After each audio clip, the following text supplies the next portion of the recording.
Hello to all and most of all to the 73rd batch of IRS. बहुत अच्छा रहता अगर एक फॉर्मल फंक्शन रहता, एक गैदरिंग रहती एंड हम आपके साथ इंटरेक्ट भी कर सकते, कुछ परफॉर्म भी कर सकते. I would have loved to perform something before the 73rd batch, our seniors. मगर वैसा हो ना सका, तो मैंने सोचा एक ऑनेस्ट अकाउंट अगर मैं लिखना चाहूँ या कुछ भी अगर लिखना चाहूँ, कुछ भी सच्चाई से, जरा सी भी सच्चाई से, तो मैं इस समय पर क्या लिखना चाहूंगा. We all can't meet each other face to face, और हम सब एक दूसरे को सुनते हैं अपनी कन्वीनियंस पे, from the comfort of our rooms.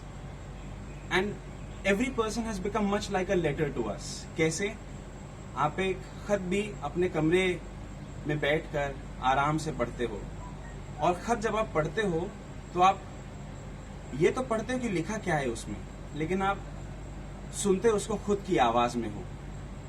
तो खतों के ख्यालात इस कविता का शीर्षक है कि आप सुन शायद मुझे रहे हो, लेकिन मेरा प्रयास ये है, मेरी कोशिश ये है कि जो भी मैं बोलूं उसमें आपकी खुद की भी एक आवाज सुनाई दे.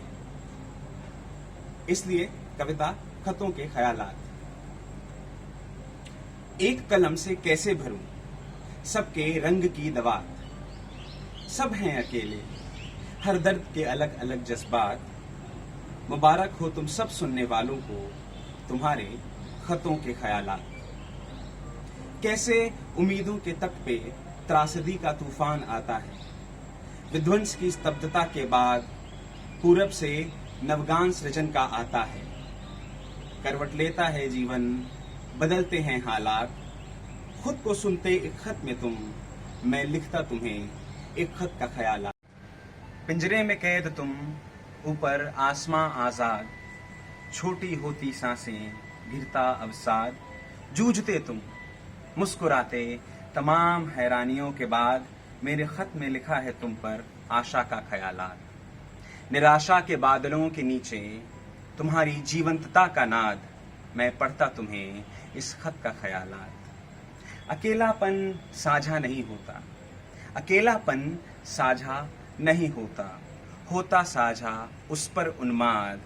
सुलझाते समझाते तुम खुद को, लिखते पतझड़ के सूखे पत्तों पे इरादों के बसंत की बात. सूखते पेड़ों के बीच नए पौधों की बिसात, पनपते हैं जिनमें तुम्हारे खतों के ख्यालात. अतीत की सोंधी राख से करते भविष्य की आग की बात, जताते जिंदा दिली तुम्हारी, करते जीवन के रंगों की बात, तुम्हारे खतों के ख्यालात.